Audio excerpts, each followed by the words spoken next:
Bueno, muchas gracias Daniel por la invitación. La verdad es que es una alegría estar acá, compartir con ustedes, agradecerle al Instituto y a FIX especialmente por el esfuerzo. Agarra una mano. A ver. Mejor así, ¿no? Digo, por el esfuerzo realizado para hacer cada una de las actividades. Yo les voy siguiendo desde allá, desde Buenos Aires. Muchas actividades las hacen en forma virtual y algunos compañeros de allí pudieron participar, pero la verdad es que no es lo mismo el encuentro, el poder conversar, lo que se arma antes y después de cada una de las charlas, más en estos momentos que creo que el título Hacer historia en tiempo de crisis sintetiza lo que muchos y muchas sentimos, ¿no? Y utilizamos como una categoría que de alguna manera refleja lo que atravesamos. Entonces, bueno, voy a compartir algunas ideas sobre esta cuestión de qué significa hacer historia y qué significa hacer historia hoy en nuestro siglo XXI, en la Argentina, en Latinoamérica, en el sur del sur, ¿no? Y en Santa Fe y en Buenos Aires, ahí tendremos que pensar cada uno de nosotros y nosotras, depende del lugar donde nos encontremos, porque también tiene sus particularidades el pensar. Si decimos que la historia es un pensar situado, también tiene particularidades desde el espacio en el cual escribimos.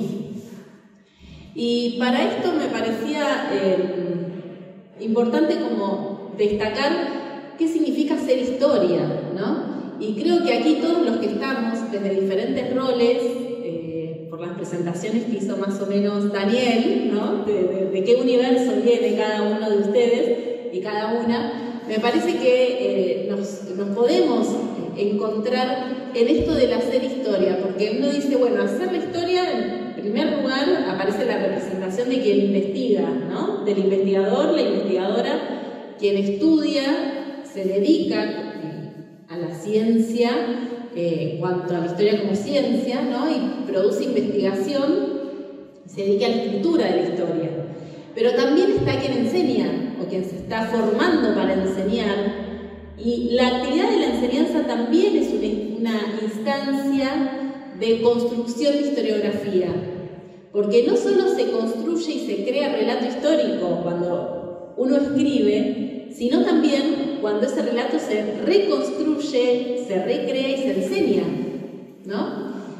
Pero no solo los historiadores y los docentes nos dedicamos a este mundo, sino que en la actualidad hay un campo muy amplio que inclusive en algunos espacios académicos como la Universidad de Quilmes existe ya como disciplina y como posgrado, hay una maestría en historia pública, ¿sí? En esto de la divulgación histórica, del relato histórico presente, ¿no? En el espacio público.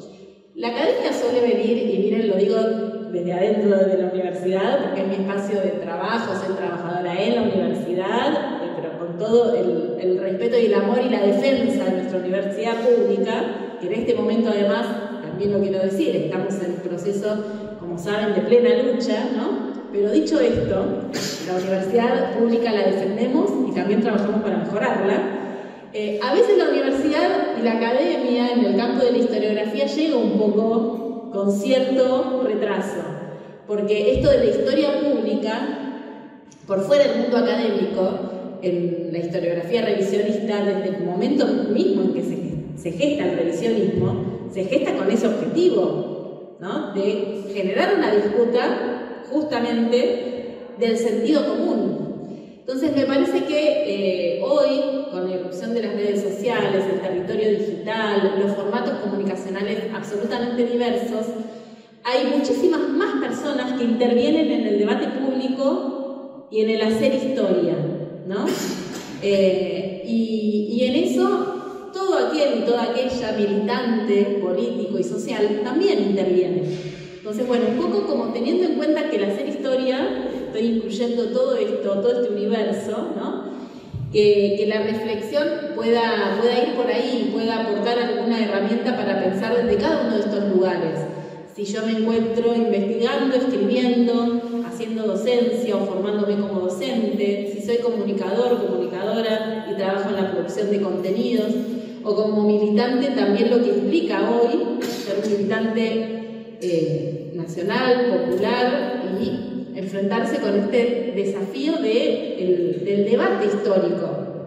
Porque en el actual contexto, cuando uno analiza y mira la fuerza que hoy es hegemónica, ¿no? y que hoy gobierna, por lo menos hegemónica en términos políticos formales, tienen un relato histórico absolutamente presente, fundamentado y al cual recurren inclusive el presidente de manera sistemática cuando suele hablar de los 100 años de decadencia. No sé si les ha llamado la atención cuando se dice, por un lado, hasta hace un tiempo se decía los 70 años de decadencia, ¿recuerdan? Bueno, 70 y uno hacía cuentas, dice, bueno, más o menos estamos en el origen del peronismo, ¿no? El hecho maldito del país burgués, movimiento obrero y lo que implican las formas de organización popular de la Argentina del siglo XX, que todavía hoy tienen fuerza, con diversas particularidades, pero que son el corazón de la resistencia en este momento, y al cual se ataca. Pero esta fuerza política va más para atrás, y decía Daniel, cuando hablan de ese pasado, ¿no? Pasado glorioso al cual volver, o estos 100 años, que si uno hace cuentas, estamos hablando del origen de la democracia, ni más ni menos que 1916, 1912, 14, 16 es el momento de emergencia del primer movimiento democrático en la Argentina, del irigoyenismo. Entonces ese país al cual se quiere volver, el país de las vacas gordas del 1910, del modelo del centenario, etc., bueno, hay que contar qué país era. Y hay que dar la disputa por esa interpretación del pasado. Porque como sabemos, toda historia es historia contemporánea, como decía Benedetto Croce, ¿no? Siempre que estamos hablando de historia, en realidad estamos hablando de nuestro presente. Y vamos al pasado a partir de las inquietudes, de las angustias de nuestro presente. Entonces, por ahí allí la pregunta de cuáles son hoy los desafíos de construir una historiografía que nos permita, ¿no? Que nos permita interpelar a las nuevas generaciones, a los jóvenes, que nos permita interpelar al conjunto de la sociedad argentina y poner en diálogo lo que está ocurriendo con nuestro propio pasado, ¿no? Pensar cuáles son aquellas claves que hoy nos permitirían avanzar hacia una historiografía que realmente interpele, ¿no? Entonces, para eso les invito a hacer un rápido raconto por las principales corrientes historiográficas de nuestro país, de cómo se ha leído la historia, ¿sí?, a lo largo del tiempo, para pensar después, y yo les voy a proponer algunos puntos, pero después digo en forma colectiva, de, bueno, ¿y qué pasa hoy, en este siglo XXI?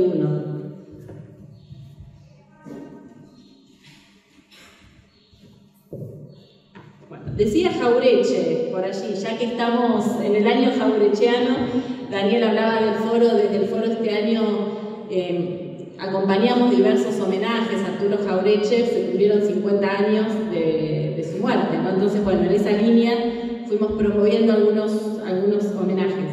Decía Jauretche, a la estructura material de un país dependiente corresponde una superestructura cultural destinada a impedir el conocimiento de esa dependencia, para que el pensamiento de los nativos ignore la naturaleza de su drama y no pueda arbitrar propias soluciones, imposibles mientras no se conozcan los elementos sobre los cuales se debe operar y los procedimientos que correspondan conforme a sus propias circunstancias de tiempo y lugar. Esto lo escribía Jauretche en 1957, ¿no? A la estructura económica de un país dominante le corresponde una superestructura, una idea que luego fue muy desarrollada por pensadores, por ejemplo, en Europa, por pensadores que llegaron aquí en forma tardía, como Gramsci o Althusser o tantos otros, pero que en nuestras universidades muchas veces se lee a Gramsci o se lee a Althusser, pero poco se lee a Jauretche o Hernández Arregui, que genera un planteo muy similar. Como a un sistema de dominación económica le corresponde un sistema de dominación cultural.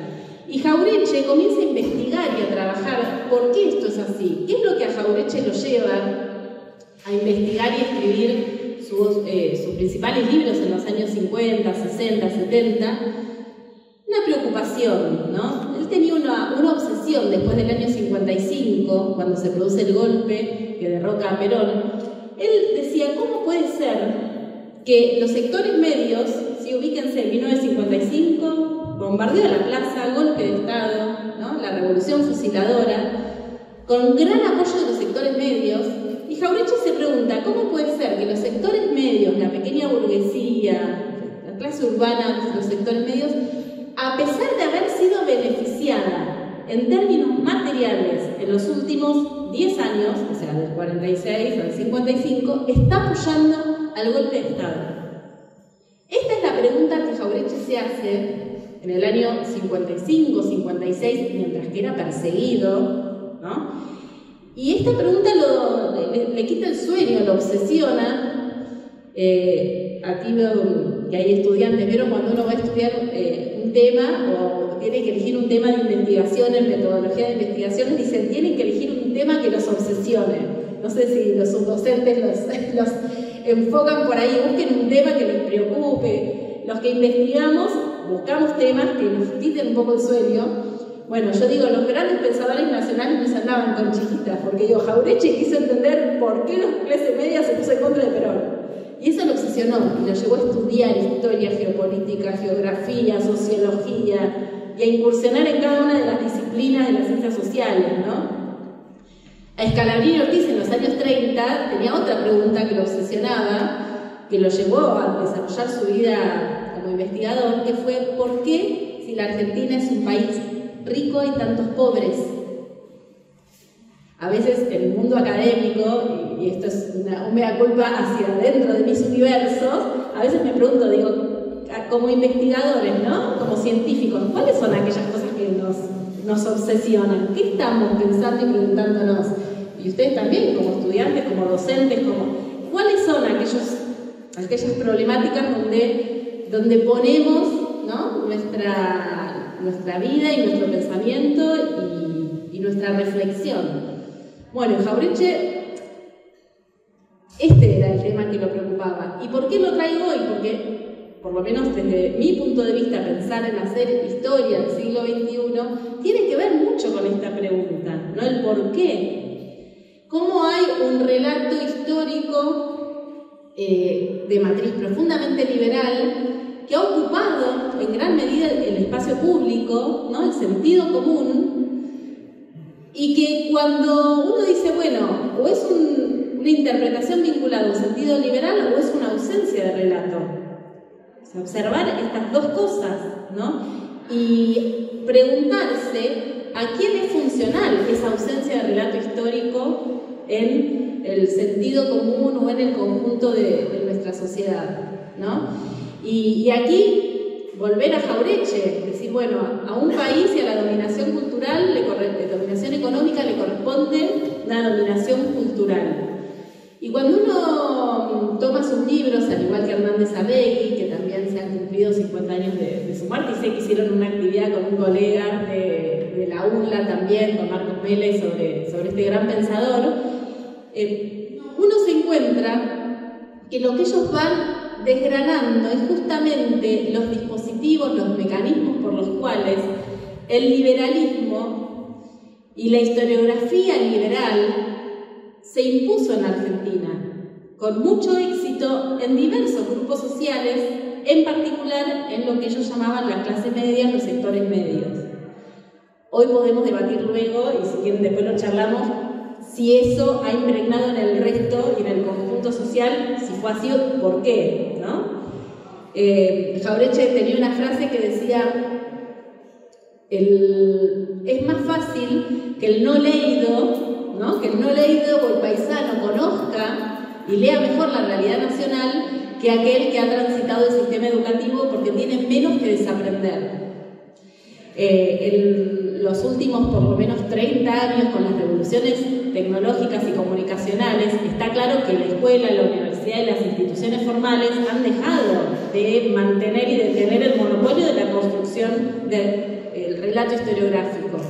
Entonces, hoy esa situación que Jauretche analizaba también, ¿no?, de cómo a nivel de mayor cultura letrada se veía acompañado por un mayor acercamiento a la matriz ilustrada, a la matriz liberal, bueno, cómo eso hoy también está puesto en cuestión.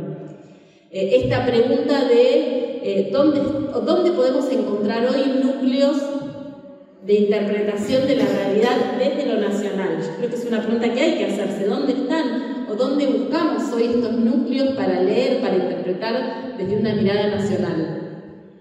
Cuando Hernández Arregui, Jauretche, Scalabrini Ortiz también realizaban sus análisis, obviamente que fueron a estudiar el siglo XIX, ¿no? El momento en el cual nace la historiografía, y creo que es importante recordarlo porque es aquella historiografía la que se consolidó en la segunda mitad del siglo XIX, de matriz liberal, positivista, que se escribió de la mano de Bartolomé Mitre, que parece increíble, pero tantos años después sigue gozando de buena salud.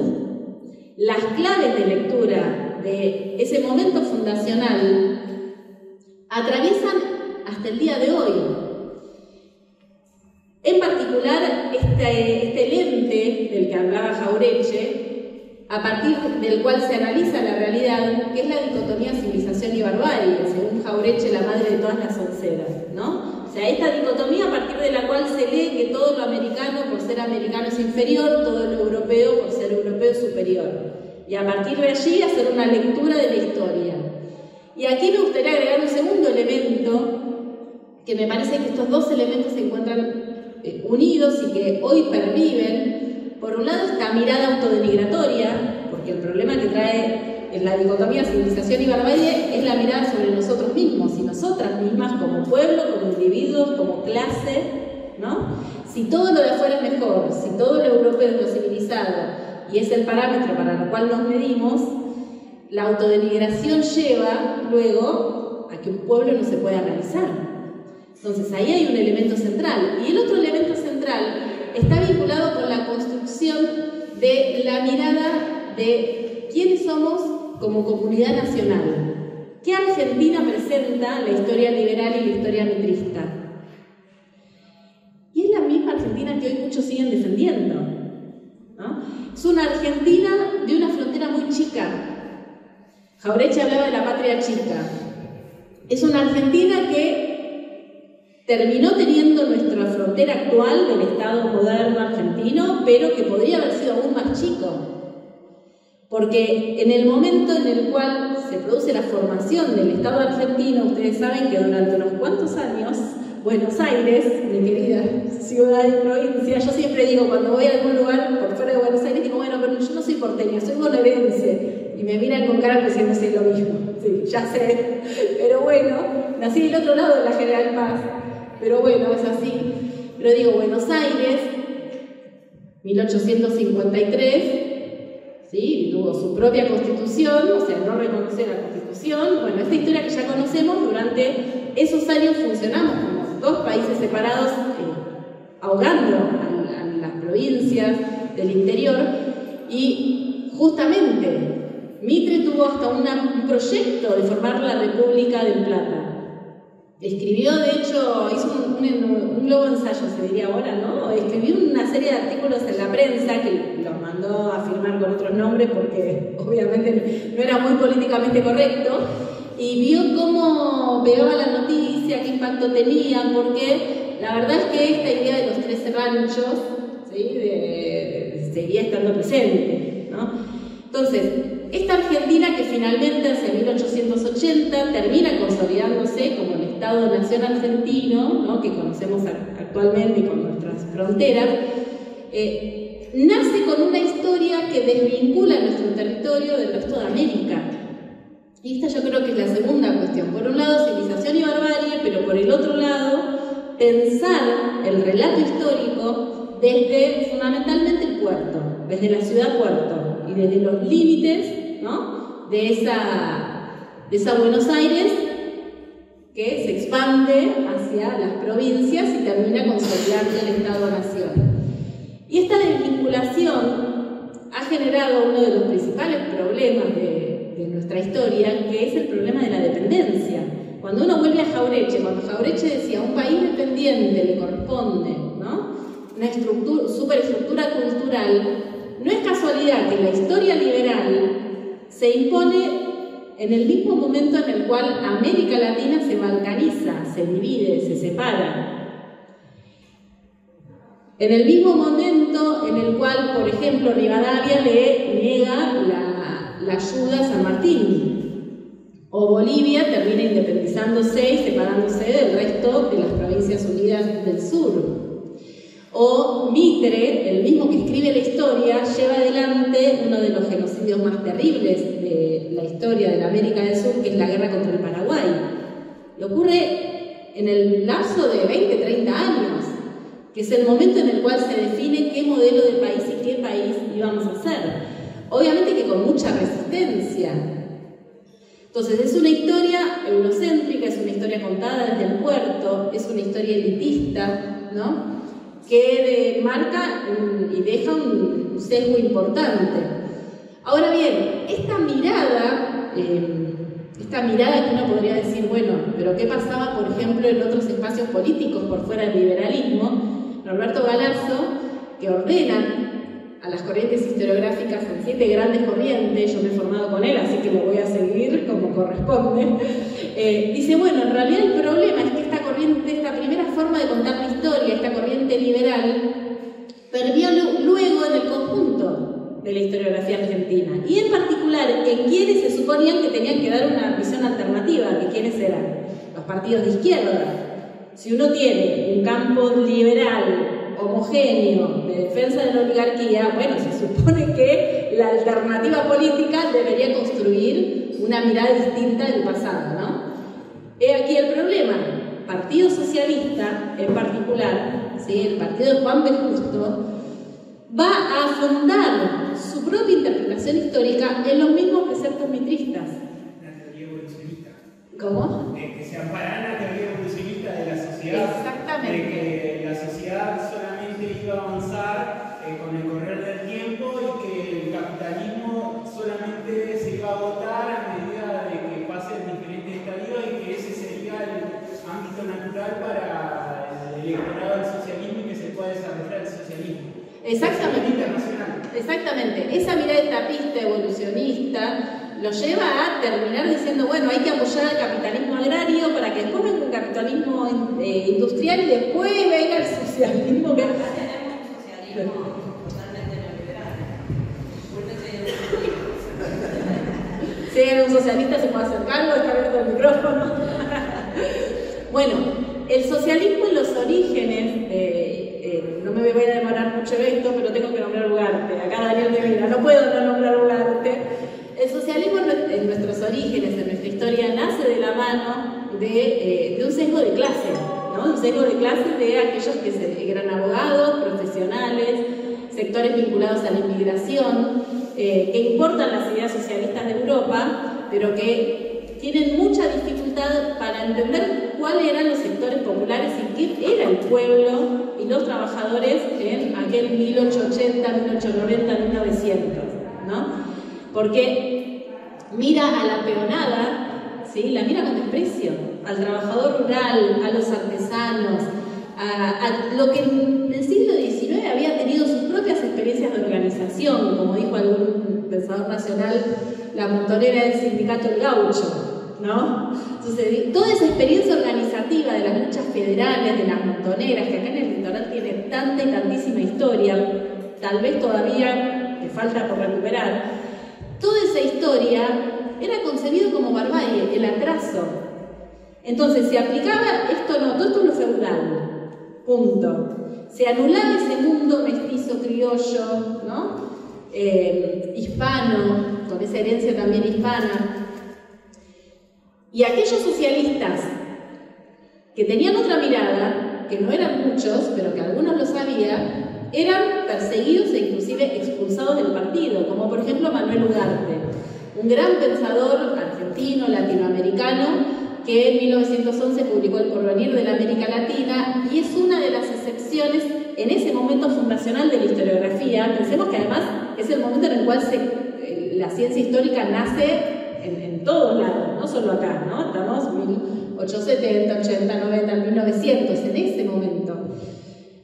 Ugarte es Galasso dice, uno de los francotiradores, ¿no? Uno de los hombres que estudia y cuestiona esa forma de ver la historia de los socialistas. Y para hacerlo decide recorrer la América Latina, porque él publica su primer libro y dice, bueno, yo presento estas ideas, pero no estoy muy seguro porque falta información. Él reconoce el colonialismo, dice, la verdad que un argentino sabe más lo que pasa en Alaska que lo que pasa en Guatemala, ¿no? Entonces, va a ser un viaje que dura más de 3 años, de 1911 a 1913, recorre toda la región, alimenta sus teorías y llega a una de las conclusiones que creo que hoy son de las más importantes para considerar, que es América Latina es una nación que ha sido desmembrada. Y justamente lo que analiza es que el problema de la dependencia en América se encuentra absolutamente relacionado con el problema de la balcanización, como después lo va a llamar Abelardo Ramos, un gran historiador de la izquierda nacional argentina, ¿no? Que ahora mencionamos en unos minutos. Me estoy demorando un poco, así que voy a meterme, si no. Ustedes me avisan, cualquier cosa me dicen. Entonces, Ugarte fue uno de ellos, Quesada fue otro, Saldías, ¿sí? Historiadores que de manera independiente, por algún motivo u otro, se encontraron con fuentes del siglo XIX y que generaron relatos distintos a aquellos que eran hegemónicos por izquierda o por derecha, ¿no? Cuando emerge el radicalismo, la historiografía también encuentra una nueva corriente, una nueva forma de expresarse, porque este ejercicio de ir viendo cuándo nacen las corrientes, en qué contexto y con qué preguntas nos va a permitir después pensar, bueno, ¿y ahora qué hacemos con todo esto, no? Lo digo, el liberalismo responde a un proyecto donde con mucha claridad había que contar un pasado absolutamente ficticio, que no había existido, una revolución independentista de una Argentina desvinculada al resto de América, ¿sí? De una Argentina blanca, donde había que fundamentar el vínculo privilegiado con Inglaterra. Ese es el objetivo político de esa corriente. El micromarxismo, como lo llama Norberto, justifica y argumenta la existencia de su propio partido en relación a construir una clase obrera que no existía, ¿no? La nueva escuela histórica que nace en los años del irigoyenismo tiene como gran referente a Rabiniani, ¿sí? A Molinari, también es un importante historiador, Diego Molinari, que tal vez ustedes acá no sé si se estudia particularmente en Santa Fe. No, tampoco se estudia. Algo sí, bueno, un poco sí. Bien. Que después concluye y deriva y se encuentra presente en el peronismo, ¿no? Después va a terminar en el peronismo, pero él comienza su obra, tiene una importante obra sobre Estanislao López y genera un estudio sobre los caudillos, ¿no? Y es una corriente que incorpora nuevos elementos de la historia social, pero que no llega a cuestionar este corazón de la dicotomía civilización o barbarie, o sea, que se encuentra con esta limitación de reproducir o sostener, seguir observando la realidad en este lente. ¿Cuándo va a haber una irrupción de un movimiento que cuestiona así de raíz y en profundidad aquella matriz liberal positivista a partir de los años 30? ¿No? A partir de los años de 1930 emerge el llamado revisionismo. Y acá está bueno hacer un paréntesis o una aclaración porque los revisionismos en general suelen ser definidos en singular, ¿no? El revisionismo. Y es importante que tengamos en cuenta que existen diversos tipos de revisionismos y que podamos plantearlos en plural. Revisionismo de los años 30 de los hermanos Irasusta y Barguren, que tuvo mucho desarrollo y mucha historia aquí, porque aquí en el año 38 se fundó el Instituto de Estudios Federalistas, ¿no? Antecesor directo y en el mismo año en diálogo con el Instituto Juan Manuel de Rosas, que se fundó en Buenos Aires. donde entre ellos José María Rosas tuvo un lugar central, ¿no? Entonces este es un revisionismo que pone en tensión a la interpretación liberal y que plantea e identifica el problema de la dependencia, ¿no? Se empieza a estudiar los resortes del imperialismo británico y se comienza a plantear una revisión del siglo XIX y a mirar en los caudillos algo más que una figura demagógica o vinculada a la barbarie. Ahora, ¿cuál es en algún punto la limitación, según mi punto de vista, de ese revisionismo? Que es una mirada que está vinculada a un modelo de país conservador. Porque, de nuevo, vayamos al contexto. ¿Por qué en los años 30 aparece esta revisión? Porque el antiliberalismo se había desarrollado en todo el mundo, no solamente aquí, en el contexto de la crisis después de la Primera Guerra Mundial, del paradigma del progreso indefinido, ¿no? De ese ideal del positivismo, que la ciencia iba a estar siempre al servicio del desarrollo de los pueblos, y habíamos terminado con la Gran Guerra, ¿no? La crisis del año 30, todo ese universo y ese mundo que empezaba a desarmarse. En la Argentina había emergido la figura de Uriburu, el golpe de Estado cívico-militar al gobierno democrático de Irigoyen, y esta mirada de una sociedad corporativa que aspiraba a buscar el orden, ¿sí? Y encontraba en Rosas la figura del restaurador de las leyes, defensor de la religión católica, de la cultura hispana, del orden, ¿sí? Hoy diríamos la mano dura, para simplificar, para sintetizar.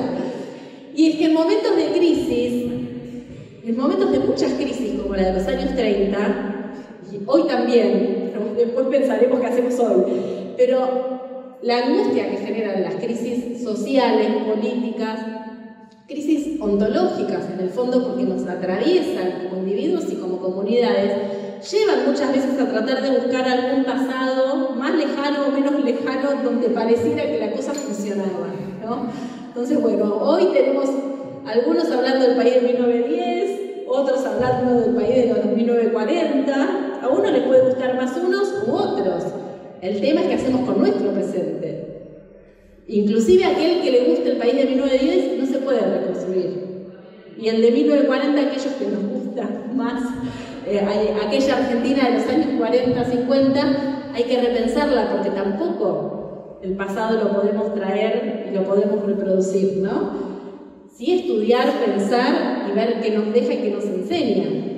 Pero ese revisionismo está muy cruzado por esta mirada conservadora y por un nacionalismo. ¿Qué es un nacionalismo conservador? Porque aquí hay otra distinción, que no todos los nacionalismos tienen las mismas características ni se encuentran dentro del mismo campo político. Esto lo estudió mucho Hernández Arregui y también Jauretche. En los años 30, así como nace un nacionalismo conservador, ¿sí? Defensor de la Iglesia en cuanto a institución, digo, jerárquica y conservadora, no la Iglesia en cuanto a su aspecto cultural, su aspecto vinculado tampoco a la Iglesia así en otros aspectos, sino en cuanto a la institución, las Fuerzas Armadas, etc.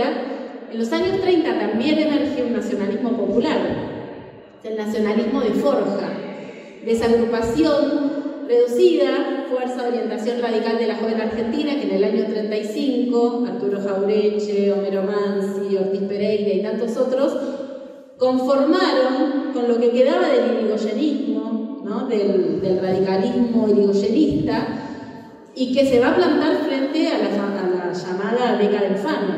Y que si bien no van a dedicarse a la historia en cuanto a actividad profesional, sí van a realizar importantes aportes, especialmente Scalabrini y Ortiz, que permite hablar de un revisionismo forjista, ¿no? De aportes centrales para la lectura de la historia argentina, que luego van a ser retomados.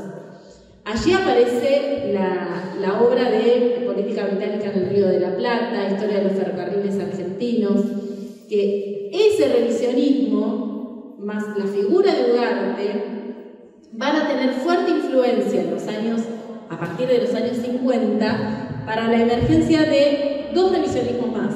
Y seguimos hablando de revisionismo. Fíjense, cuando las universidades en historiografía dan solo un módulo muy pequeño que se llama revisionismos. Hay todo un debate para hacer allí, ¿no? De por qué simplifican al mundo de los revisionismos.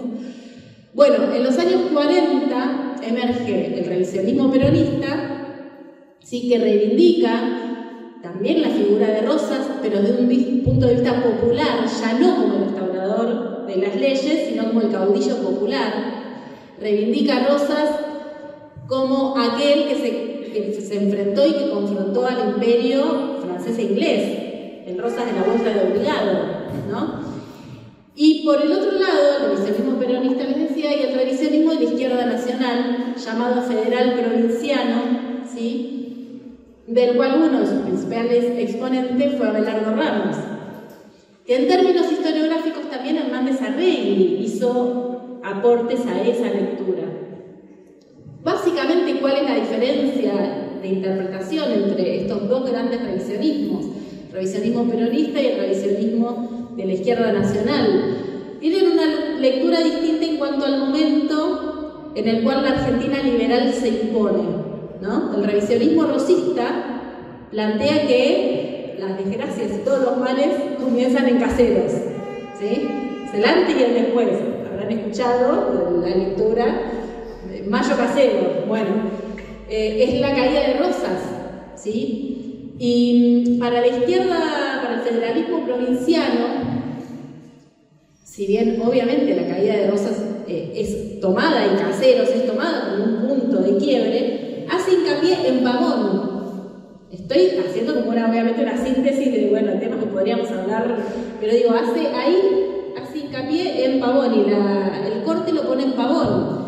¿Por qué? Porque la lectura que hace del gobierno de Rosas pone en cuestión al federalismo. Lo que plantea el federalismo provinciano justamente es que el litoral y el interior habían sostenido conflictos de manera sistemática con Rosas, que a pesar de haber aprobado la ley de aduanas, a pesar de haber confrontado con el imperio franco-inglés, no había avanzado en la distribución de las rentas de la aduana, porque era expresión de un grupo social que mantenía el control de esta renta. Por lo tanto, en esa lectura es donde se plantea que el quiebre es Pavón, porque especialmente las provincias del interior todavía en los años 50 le pedían a Urquiza que continuara la lucha contra Buenos Aires.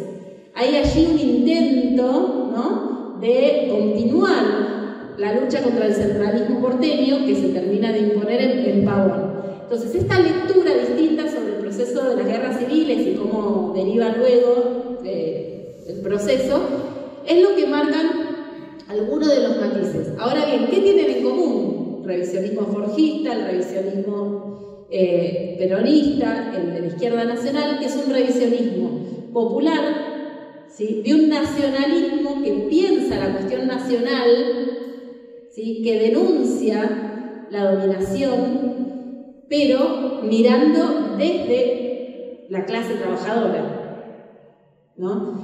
Diferente a ciertos nacionalismos que tienen una retórica de defensa de la nación, pero que es una nación sin pueblo. Y que ahora algunos se pusieron de moda, algunos nacionalismos, ¿no? Que sacar mucho la bandera o hablar mucho de la patria no siempre significa, en todo caso, pensar un país justo, ¿no? El tema es la nación, es qué nación queremos construir. Entonces, ¿quién se pone en el centro del proyecto nacional? Estas son algunas de las preguntas que dentro de los revisionismos no todos tenían o tienen la misma perspectiva, ¿no?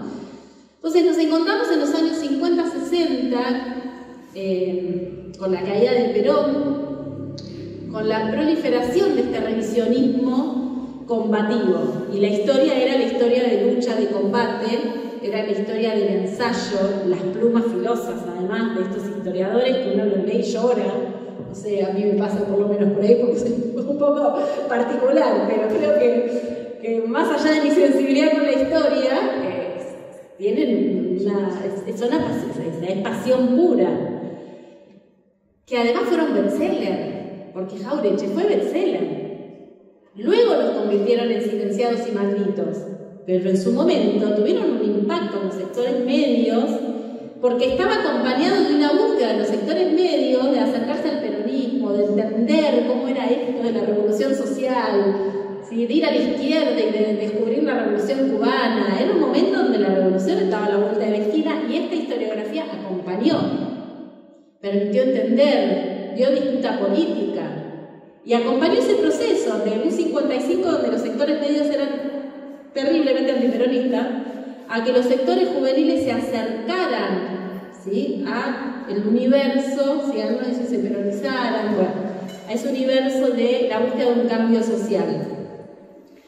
Los años 70 obviamente que tuvieron una interrupción terrible, golpe de Estado, genocidio, 1976, y en el campo de la historiografía el retorno democrático vino de la mano con una forma de hacer historia donde la corriente hegemónica fue la historia social, ¿sí? Que es la que Galasso identifica como la última corriente, ¿no? Él va marcando las corrientes. La historia social que había surgido en los años 50, en realidad, de la mano de Romero, de Alberindongui. Si yo les nombro historiadores de esta corriente, los van a reconocer enseguida. Sábato, ¿sí? Muy cercana desde el campo de la literatura de Pizarro, pero del mismo campo, ¿sí? Azor Lurián, bueno, y tantos otros que son los autores que en cualquier instituto de formación docente o en cualquier universidad hoy se siguen leyendo. Es una historia que presenta una renovación metodológica sin lugar a dudas, ¿no? Cuestiona el positivismo, está influenciada por la historia de Annales, trae las novedades de la historiografía francesa, de la historia de Annales. Es una historia que hace historia económica, que pone en diálogo a las ciencias sociales, dialoga la sociología con la geografía, que plantea una diversificación de los objetos de estudio. Quiero decir que es realmente interesante, tiene una mirada y hace un aporte interesante, pero ¿cuál es el problema? Nace en contraposición y en oposición y negándole entidad al revisionismo histórico. Dice, nosotros somos la historia científica, ustedes son panfleto. Bueno, y ahí ya empieza a venir la historia, porque yo tengo muchos años, bueno, ahora empieza la parte donde puedo empezar a contar cosas que pasaron como hace 25 años, y no estoy tan grande, pero yo recuerdo a José Luis, al hijo, a Luis Alberto Romero, en la facultad, diciéndole a una chica que fue con un trabajo de historia que citó a Galasso, y yo recuerdo a Romero diciéndole, así, tirándole el trabajo, diciéndole, disculpe, señorita, si usted está enferma, ¿a dónde va? ¿Al médico o al curandero? Y le pido por favor que no me cite nunca más a este señor. Imagínense, ¿no? El curandero obviamente era Galasso, que estaba siendo citado, que la estudiante había osado citarlo en un trabajo de investigación. Bueno, imagínense, ¿sí? Estoy hablando del año, esto sería 2002, 2001, 2002, antes del kirchnerismo. Después se vengaron, cuando vino el kirchnerismo. Nos vengamos, sí, igual en disputa, nos vengamos y en disputa. Bueno, ¿por qué? Porque fíjense que esos años, los años 90, si uno piensa en los años 80 y los años 90, ¿qué historiadores ustedes recuerdan? ¿Sí? ¿O quiénes hacían historia? Está Félix Luna, por ejemplo, ¿no? Una mirada muy propia de esa época también, de buscar conciliar, ¿sí? Luna tuvo un debate interesante con Jaureche, porque Luna decía, en la historia hay que sentarnos a todos, tenemos que encontrar consenso, generemos diálogo. Vieron que esto pasa mucho, generemos diálogo. La historia debe ser un espacio de diálogo donde tenemos que reivindicar a todos. Entonces Jaureche, esto me lo cuenta Galasso, que lo decía públicamente, decía, bueno, en realidad yo estoy muy de acuerdo con que nos pongamos todos en una mesa y reconciliemos a todos nuestros próceres. El problema es que para que se puedan dar un abrazo, el Chacho Peñalosa primero se tiene que poner la cabeza. Entonces, ¿por qué? Porque este enfrente se la cortó. Entonces es un poco difícil que anden a los abrazos porque uno tiene una cabeza, el otro tiene un brazo, el otro... Y es medio difícil, ¿no? Bueno, esto es muy propio de los años 80, 90, de una historia que busca, ¿sí? Que está buscando ¿sí? ¿Por dónde aportar? Y que comienza a cerrarse sobre sí misma. La característica es una gran producción historiográfica encerrada en el mundo de las universidades y la construcción de la figura del historiador académico científico, ¿no? Hiperespecializado. No fuimos la excepción al conjunto de las ciencias sociales. Posmodernismo mediante, hacer historia total era una herejía. Hay que hacer historia de legítima de investigación. La producción de lana de 1855 a... No, es muy amplio, limitada, achicar los objetos de estudio, y me dicen, ¿pero qué estudio entonces? ¿No? Esto fue una cosa muy notoria en esos años, donde además el campo se consolidó con sus propias voces de autoridad. Entonces generó ciertas normas en las cuales quién era esto, a quién puedo citar y a quién no. Jauretche no puede ser citado, Galasso no puede ser citado. ¿Qué es historia y qué no es historia? ¿Qué es una cita de autoridad? ¿Sí? Todo eso en las grandes universidades nacionales se generó una corriente muy hegemónica y que irradió a todos los institutos terciarios y espacios de formación docente, porque son los mismos textos que se leen. Cuando comienza el kirchnerismo, emergen nuevas voces. Ya con la crisis, fíjense qué simbólico Felipe Piña cuando aparece, con el algo habrán hecho, en el medio te voy a decir muy poco académicamente, ¿no? Pero en medio del quilombo. O sea, Piña aparece hablando con Pergolini, uno diciéndole que se vayan todos, el otro no, CQC, que tenía un discurso súper antipolítico, que uno dice, ¿a dónde suma eso? ¿No? Pero aparece ahí, en esa mezcla de cuestiones, la historia vuelve a ser un objeto de interés público. Aparece Piña y al poco tiempo emerge o reaparece con fuerza un nuevo revisionismo, que tiene referentes obviamente de quienes se encontraban en ese campo, como Norberto Galasso, que durante muchos años mantuvo con mucha soledad la producción y la investigación historiográfica. Yo a Norberto lo conocí en el año 99, tenían un centro cultural que se juntaban 4 o 5, ¿sí? Eran literal 4 o 5 queridos compañeros, para no decir viejos, de la izquierda nacional, ¿sí? Y los peronistas resistentes que no habían avanzado con el peronismo. Era así, eran grupos muy chiquitos. Se juntaban todos los viernes a la noche, y yo y algunos jóvenes más que andábamos por ahí, que empezábamos a estudiar, que nos gustaba la política, pero que era hacer política en los 90, era como, ¿de dónde vas?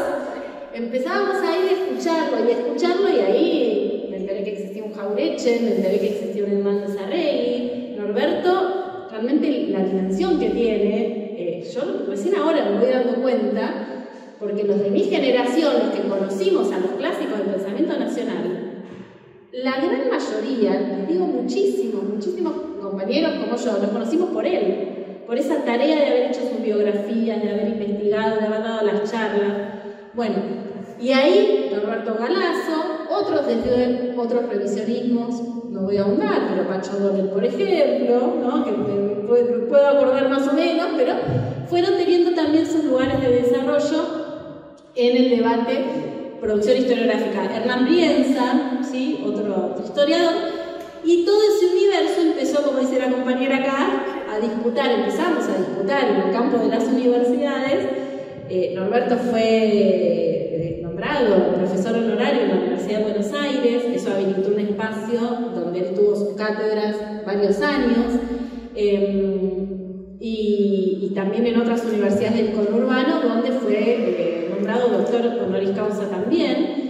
Y en muchas de estas universidades, como la NUS, donde yo me encuentro trabajando, el revisionismo ha tenido un desarrollo importante. Por ejemplo, en la UNLA nosotros tenemos una materia obligatoria para todos los estudiantes de todas las carreras, que es Pensamiento Nacional Latinoamericano.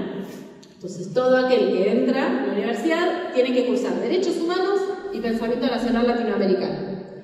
Bien en sintonía con esta época, estamos bien, estamos así, imagínense, no sé por qué nos quieren recortar, por supuesto. Sí, son 2 contenidos curriculares obligatorios, ¿no?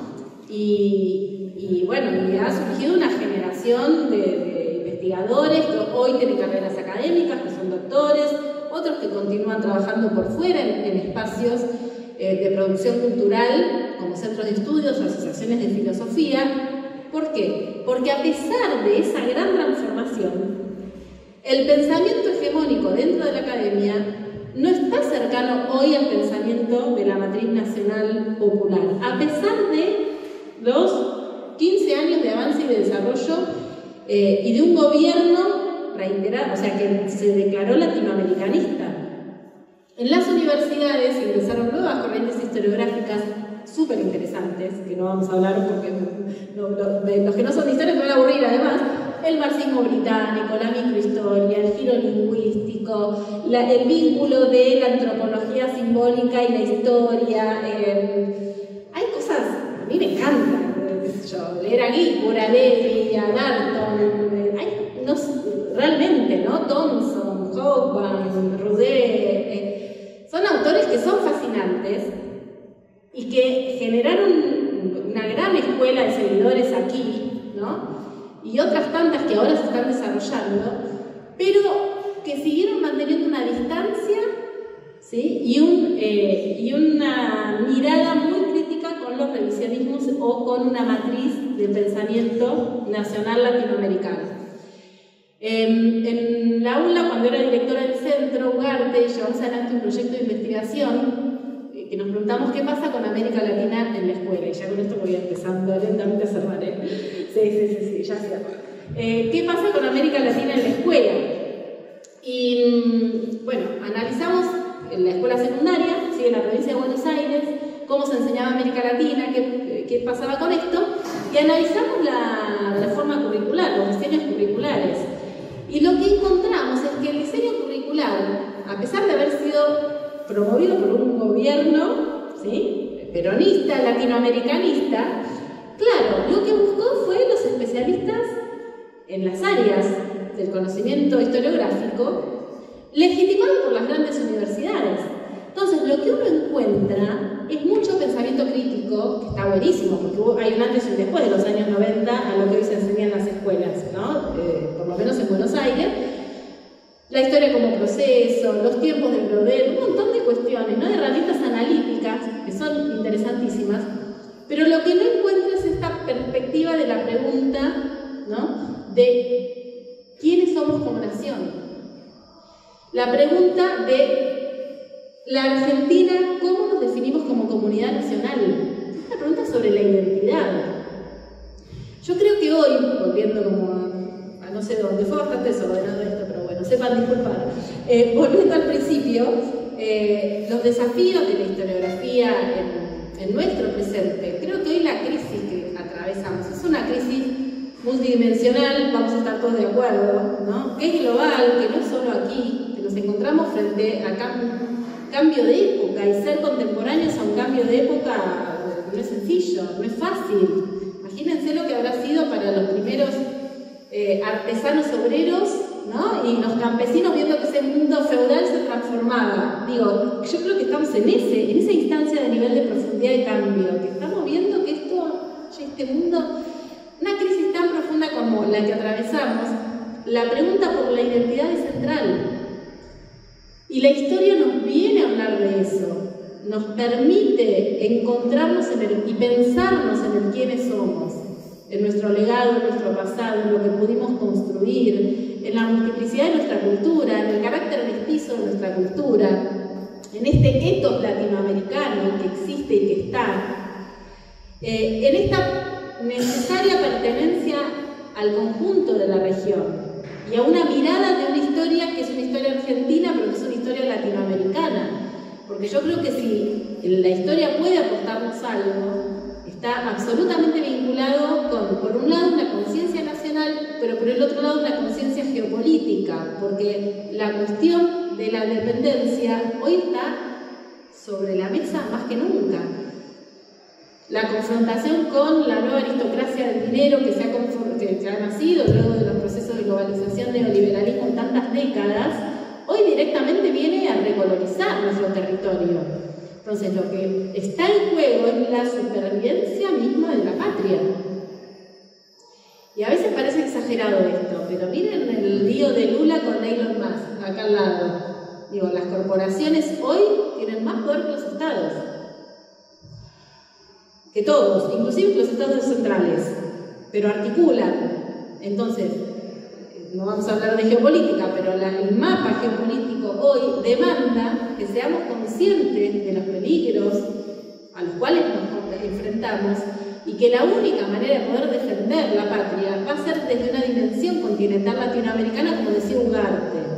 Por eso estudiar Ugarte, estudiar cuando éramos una nación, ¿sí? Cuando estábamos unidos, qué pasó en el siglo XIX, por qué nos dividimos, por qué somos países distintos, empezar en donde el sentido común indicó, bueno, la Argentina es la Argentina, bueno, no, ¿por qué? Y descubrir esa historia compartida nos va a permitir, creo yo, volver a reencontrarnos con nuestra identidad y permitir defender nuestra patria del contexto complejo que estamos atravesando, ¿no? Así que bueno, dejo acá, porque si no, y ahora abrimos la pregunta.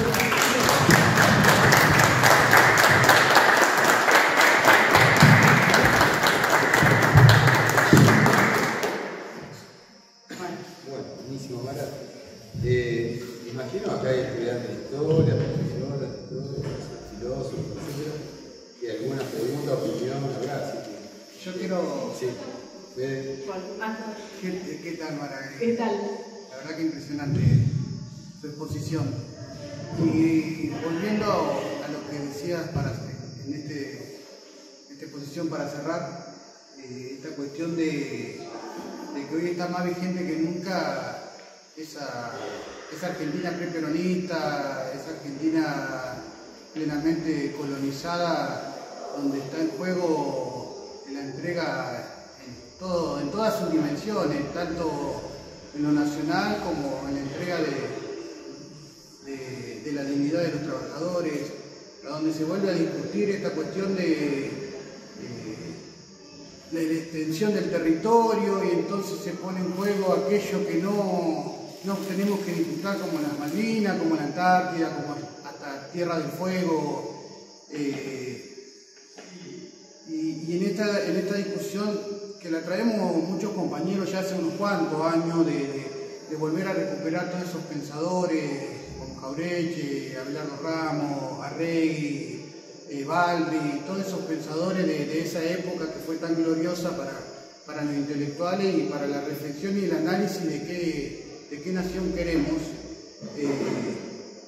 Más allá que el pasado no lo podemos traer al presente, pero esos niveles de reflexión y análisis y de comprensión de nuestro pueblo y de comprensión de nuestra trascendencia y de nuestras luchas históricas por la liberación, ¿qué papel tendrían hoy como para poder recuperarla y volver a discutir en esos términos? Porque por ahí yo siento que discutimos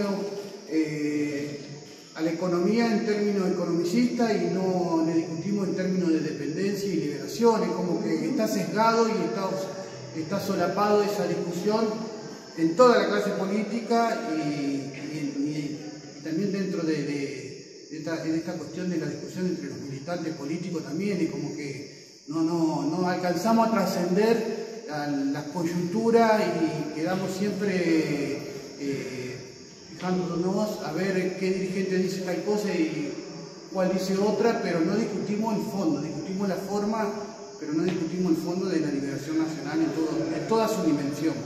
¿Cómo podemos nosotros volver a rediscutir esos análisis y esas reflexiones que hoy me parece que son más importantes que nunca?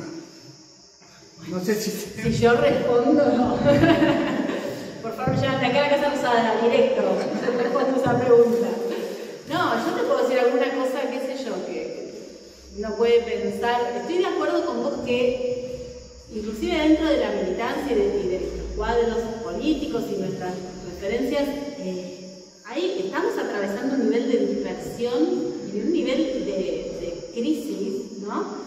Donde me parece central esto que vos decís, que es, bueno, volvamos, yo estoy mucho con esta frase últimamente, volvamos a lo básico. Llega un momento en que uno dice, a ver, ¿qué se está discutiendo? O sea, vamos como un poco a, bueno, volvamos a lo básico.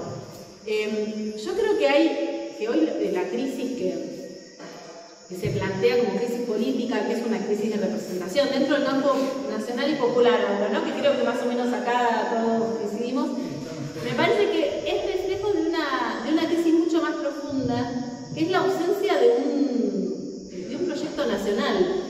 Yo creo que si hoy uno sienta en una mesa, supongamos 15, por ser amplios, 15 referentes que tengan peso, que sean representativos, no hablo de compañeros, sino 15 que uno dice, ¿vieron las diferentes tribus del peronismo y de lo que ustedes quieran, ¿no? Del campo nacional? Y le hacen 3 preguntas. ¿Cómo tiene que organizarse el mundo del trabajo? ¿Qué significa hoy la justicia social? Entonces, pregunta cuál es el lugar de los movimientos de trabajadores desocupados, del movimiento obrero organizado. Por eso yo estoy pensando mucho esto, bueno, volvamos a la definición de cuestiones básicas. Yo intuyo que no habría un acuerdo sencillo ahí. Estamos pensando en entonces, lo que digo es, si como movimiento nacional no tenemos acuerdos mínimos de hacia dónde vamos, cuáles son los objetivos, qué queremos, cómo entendemos el mundo del trabajo, qué hacemos con las transformaciones materiales del mundo del trabajo que ya ocurrieron, que ya están.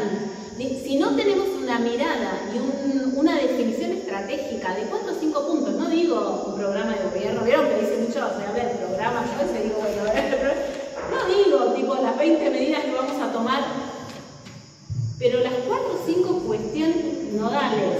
¿Cómo nos paramos frente al conflicto internacional de la reconfiguración del orden mundial entre China y Estados Unidos, que es una bipolaridad? O si quieren agregar a Rusia una bipolaridad militar y una económica con China. ¿Qué lugar va a tomar la Argentina frente a eso? Si vos, insisto, tomás a 15 de los mejores, los mejores y las mejores, pero la mayoría mujeres. Hay 15 representativos realmente. Bueno, pero es que estamos mal. Está re filoso, chicos. No, bueno, hay compañeros que tienen sus representaciones sectoriales, digo, ¿no? No hablo representaciones que hagan síntesis, porque eso es lo que no tenemos. Exacto. Pero estoy hablando sí de representaciones genuinas. Uno va a los espacios 50, ¿no? Compañeros que uno dice, está.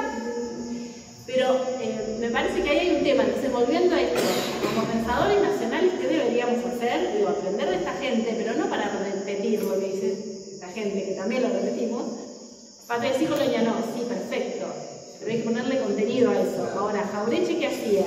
Jauretche se la pasaba estudiando todo el día, o Scalabrini era más estudioso que Jauretche. Estudiaba todo el día, pero después iba a hablar con todo el mundo. Iba a escuchar a los dirigentes sindicales, iba a la fábrica, iba a los oficiales nacionalistas, a los del ejército, a los curas, a los barrios. Hacía lectura de la realidad. Y empezaba a identificar, bueno, a ver, de todo esto, ¿qué puedo aportar yo? El mundo del trabajo hoy. Dicen que mi ley representa el cuentapropismo y una sociedad medio desarmada. Bueno, me pongo a estudiar eso, por dar un ejemplo. ¿Cuáles son los temas que tenemos que salir a estudiar? La construcción de la subjetividad trabajadora. A mí lo que hoy me obsesiona es eso. ¿Cómo nuestros trabajadores, yo tengo estudiantes re pobres, ¿no? Pobres de la universidad, no han votado mi ley. Entonces, esas son las cosas, ¿no?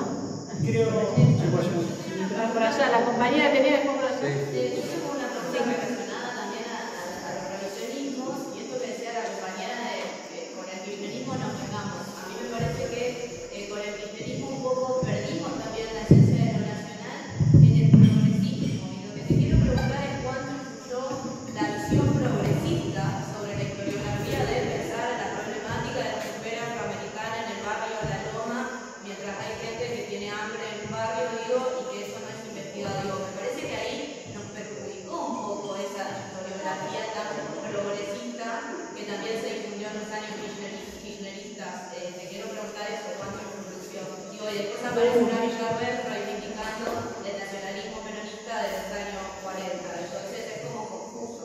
Uy, tenemos hasta las 12 de la noche acá. ¿Sabes qué? Me hiciste dar cuenta que me faltó, esto fue un acto fallido, ya tema de terapia, pensamiento lo nombré acá. Uy, abriste un tema buenísimo, pero voy a tratar de ser sintética.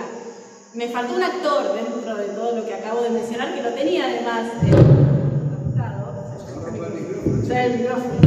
Que ahora no hay más plata para la educación. No, por favor. Hay que cuidar las cosas. No, porque hay que aclarar una cuestión.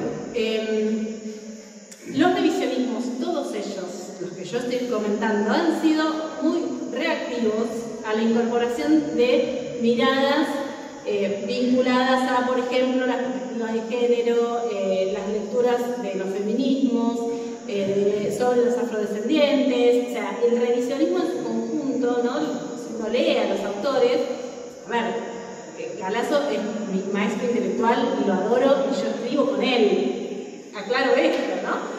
Pero es propio de su pensamiento, de su propia historia y del momento en el cual escribió y en el cual se gestó ese revisionismo, ¿sí?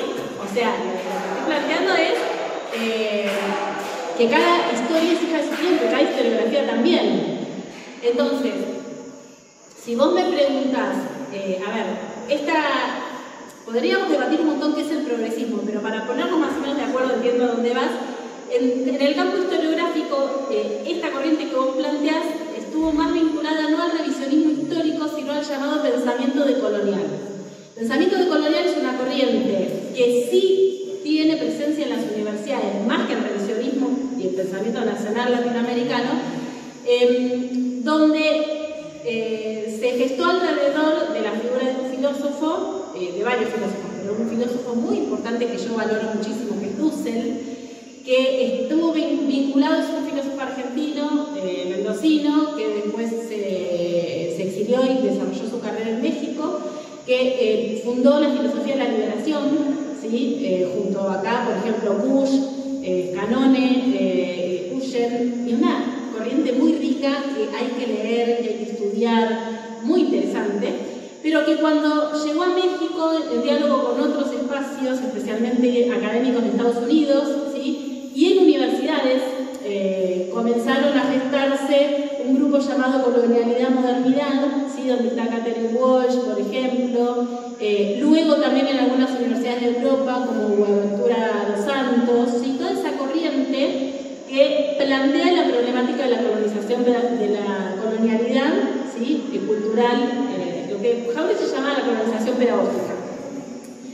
Toda esa corriente abre una agenda diversa de los grupos oprimidos, ¿sí?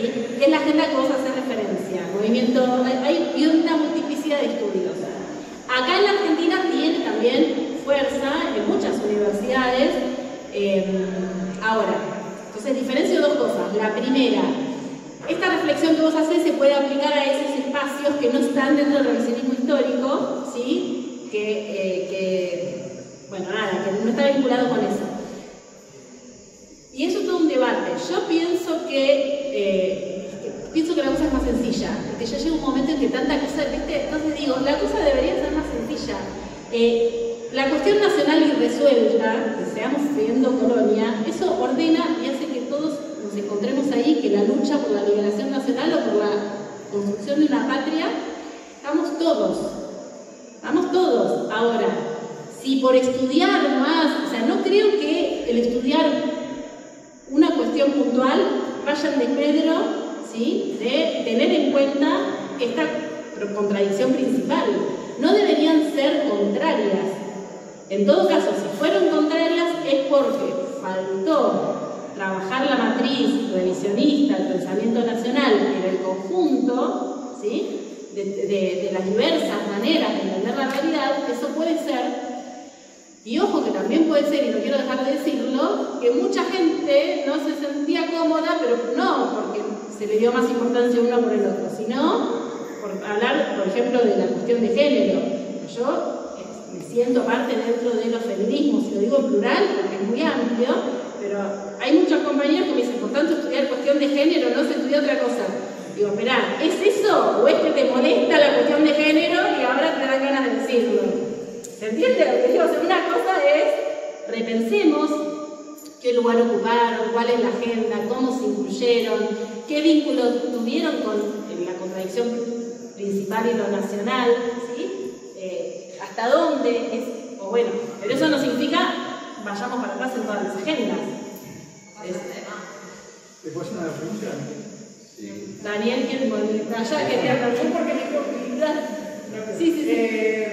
Yo me llamo Matías, soy estudiante y profesor de historia y quería consultarte desde tu perspectiva si no ves que una de las grandes falencias que hay dentro del espectro historiográfico es esta cuestión de una ausencia de debate entre posturas historiográficas, con lo que dijiste vos, esta hegemonía por parte de la historia social, y por ahí no hay debates en cuanto a lo nacional o al modelo de país que nosotros queremos. Por ejemplo, no hay un debate entre Abelardo Ramos y Lucía Espeña sobre la salida si el peronismo es un paso para la revolución socialista como planteaba Abelardo Ramos, o la postura de Lucía Espeña, que era totalmente diferenciada y totalmente anclada en el PC.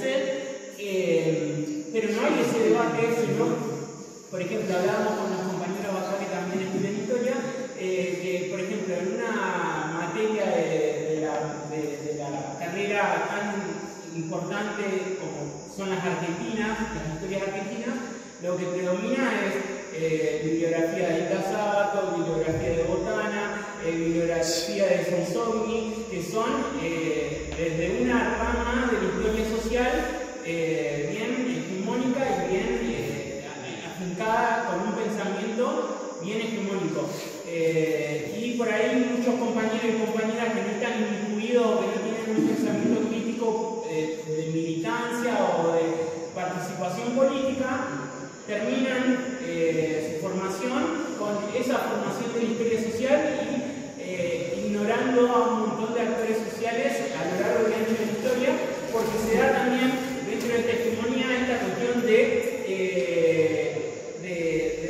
la postura cientificista de investigadores solventados económicamente para realizar sus investigaciones por grandes fundaciones extranjeras. Y obviamente en esa cuestión hay una gran falencia y una gran falta de una perspectiva nacional, porque claramente lo que se financia en las investigaciones son intereses foráneos y obviamente no van a tocar la cuestión nacional de fondo. Entonces creo que, no sé si coincidís en que una de las grandes falencias para la coyuntura actual también que estamos viviendo es esa matriz, que hay una hegemonía de historia historiográfica que es la historia social que evita a que haya un debate o diversas posturas para debatir lo nacional. Sí, coincido y creo que es una tarea de todos los que estamos acá de poder revertir esa situación, ¿no?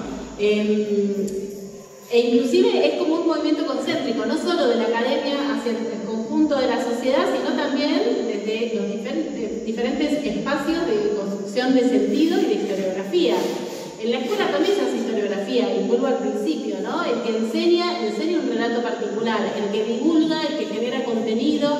Hoy la circulación no es unilateral, o sea, hoy circula en diferentes direcciones. Entonces yo creo que el debate, más en el caso de la escuela, hay como, cada espacio tiene su característica. Para mí la escuela y la universidad deberían ser de enseñanzas historiográficas, del debate, donde yo no digo reemplazar al liberalismo y dar solo esto, pero que esto se conozca y esté, y entre en diálogo con otros. En los espacios de militancia, los lenguajes y los códigos son otros, pero si no conocemos estos autores, difícilmente vamos a poder ¿sí? cuestionar o preguntarnos o elegir desde qué lugar quiero pensar la realidad. Ellos sí. ¿Te puedo preguntar? Acá compañero. Sí, vos planteaste quiénes somos como nación, como una pregunta central, digamos, cosa que comparto totalmente. Digamos. El punto es que lo esencial, la contradicción principal, liberación o dependencia, el poder imperial, no está en la discusión, digamos. No se ve en la discusión, salvo en algunos ámbitos. No está en la discusión política global, digamos, en el movimiento nacional y popular de Argentina, que es amplio, eso no se discute. no se discute por qué. Tampoco se discute, lo que vos decías nombrándolo a Dussel, que claramente coloca a las víctimas del sistema. O sea, no todos hablan de las víctimas del sistema del modo como habla Dussel, porque el sistema tiene víctimas que tienen rostros, digamos, ¿no? Las estadísticas son bárbaras, pero las víctimas tienen rostros. Y hay millones y millones de víctimas hoy en la Argentina. Entonces, pero volviendo, lo central es cómo hacer hincapié en esto que vos decís. ¿Quiénes somos como nación? Bueno, me ahí, parece esencial. Sí, ahí digo, volviendo a Perón, la única política es la política internacional. Por eso hablaba de la importancia de la conciencia geopolítica. Yo creo que hoy, como si estamos dedicados a las ciencias sociales, deberíamos tener como obsesión, ya voy contando 2 obsesiones, se me están yendo, pero otra obsesión, no, poner blanco sobre negro y trabajar la cuestión geopolítica hoy. Hay que estudiarlo, y no digo que todos podamos hacer todo, pero sí busquemos quién está estudiando este tema desde esta perspectiva. Bueno, y pongamos luz ahí, porque creo que hay que construir ese mapa. Hay que decir, bueno, hoy cuáles son los bloques y los polos de poder. ¿Qué se está jugando? ¿Qué buscan? ¿Con quiénes hacen alianza acá? Entonces, no es muy difícil encontrar el mapa. Les digo que uno toma el Gabinete Nacional, vos ponés al costadito con un cuadro sinóptico, a quién representa cada uno, quién lo financia, quién está por detrás, y haces ese cruce con el mundo, a dónde termina, dónde tienes las terminales, te encontrás 2 fundaciones alemanas, una belga, el resto yankee, pero de Estados Unidos, y la derecha de Israel. Todos quieren lo Porque que o retomar lo que se dijo otro día en el coloquio de ideas. Ahora, y eso ponerlo en el conflicto entre el capital, el bloque atlántico-céntrico norte, el capital con los chinos. Y las corporaciones chinas que tienen sus intereses. Todos quieren lo que tenemos. Y nosotros somos el litio. Mirá el mapa de recursos naturales. Tenemos el petróleo, tenemos el gas. Bueno, entonces, digo, y leer el discurso de Perón de la Escuela de Guerra de 1953 y actualizar, renovar, o sea, pero hay claves de lectura que están ahí, que tenemos necesidad de hacerle posibilidad. Una cosita nomás y cerramos. No, una cosita y cerramos. Sí, seguimos charlando. No, está bien, después seguimos, pero lo que también se plantea con todo el panorama que vos nos diste desde adentro, que lo conoces bien, lo que uno conoce de las universidades, de todas las corrientes y demás, en el momento de Ramos, Hernández de Rimas, a mediados del siglo XX, se dio una discusión muy importante sobre el rol del intelectual en los países coloniales de su economía. El rol del intelectual, ¿no? Lo que decía un un poco de compañero compañero. que produce discursos, historiador, filósofo, sociólogo, etc. Eso se discutió fervorosamente, ¿no? Vos conocerás Crisis y Resurrección de la Literatura Argentina de Ramos, que tiene cosas extraordinarias. Bueno, entonces, el debate de con Sábato, qué sé yo, en su tiempo, que fue un ida y vuelta muy fuerte. Bueno, una cantidad de cuestiones. Imperialismo y cultura de una carrera, en gran medida está orientado a eso desde el año 57, creo que fue por ahí.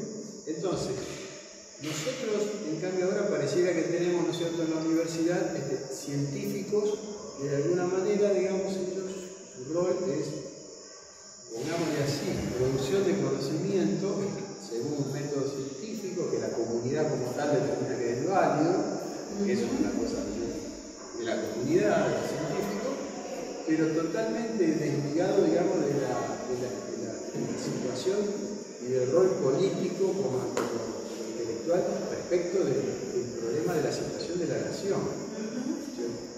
Situación de dependencia, de crisis. A mí me parece que, no sé, digo, no se está discutiendo eso en este momento. El rol del intelectual en relación a la cuestión nacional, a la situación de dependencia. Sí, un poco el objetivo el objetivo del foro que vos nombrás al principio tuvo que ver con eso, ¿no?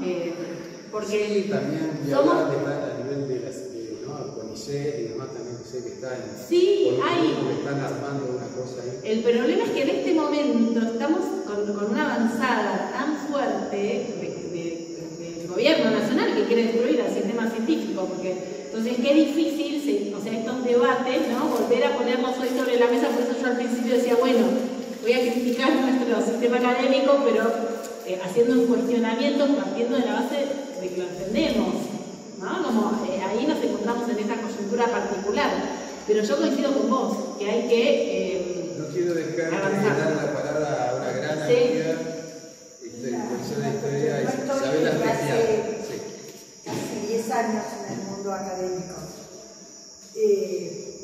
Te digo que me formé en la década del 70 descubriendo el aire fresco de todo eso que vos descubriste a principios del siglo. Me preocupa estas nuevas o estas corrientes del pensamiento revisionista.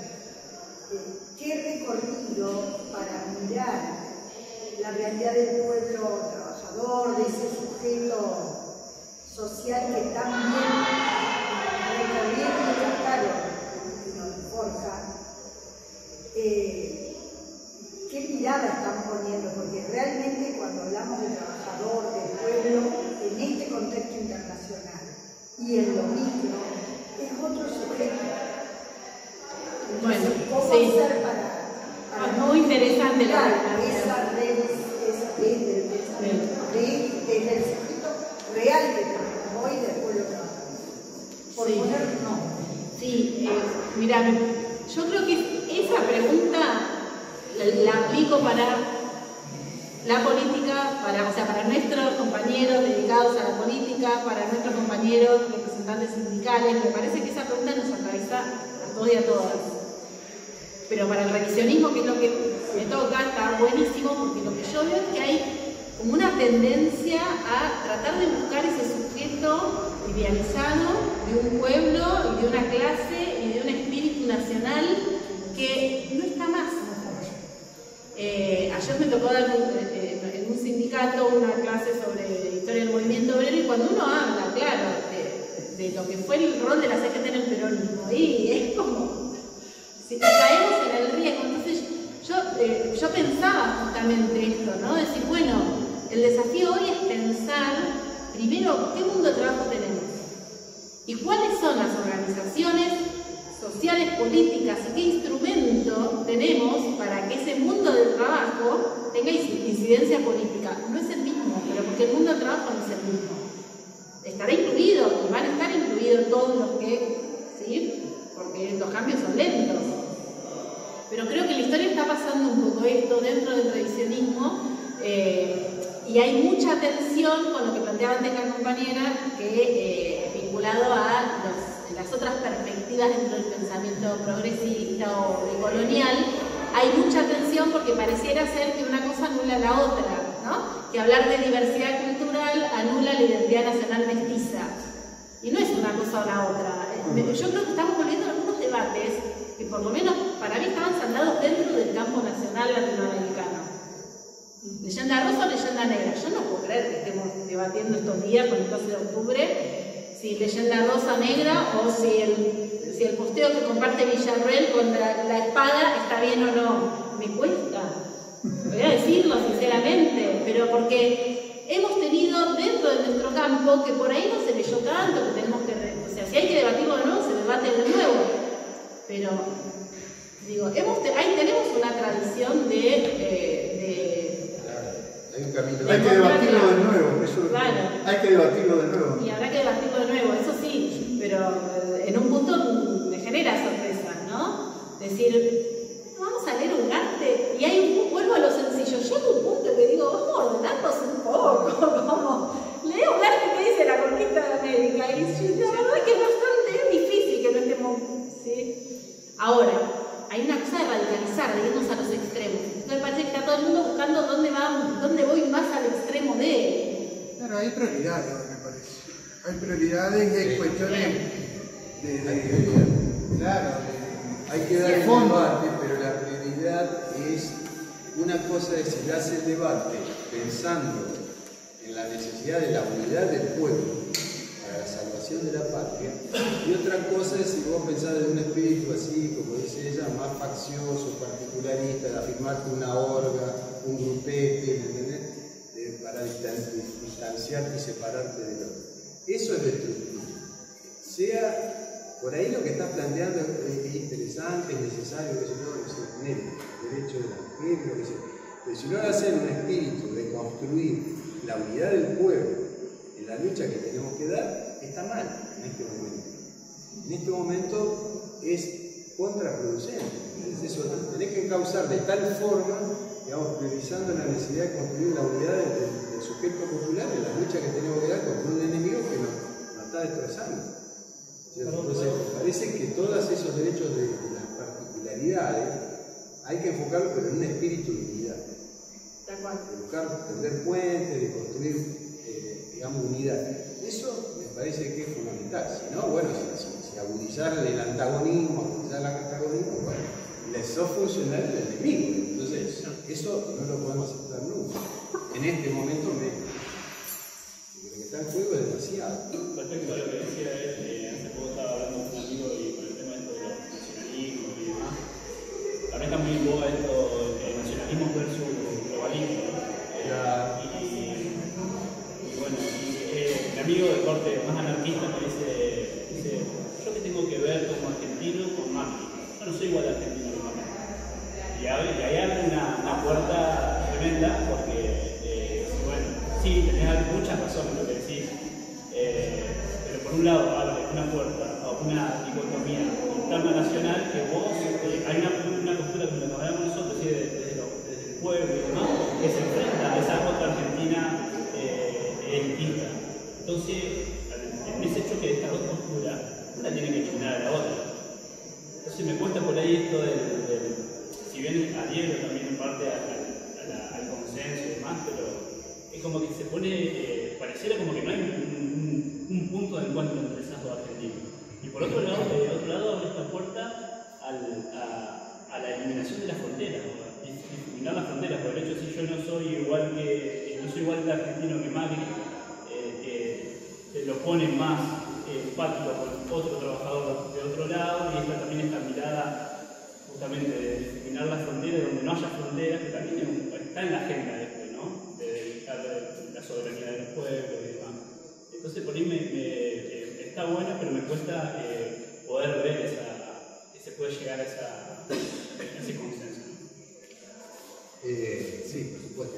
Te invitamos mañana a la presentación de un libro que algo voy a decir mucho. De Jauretche.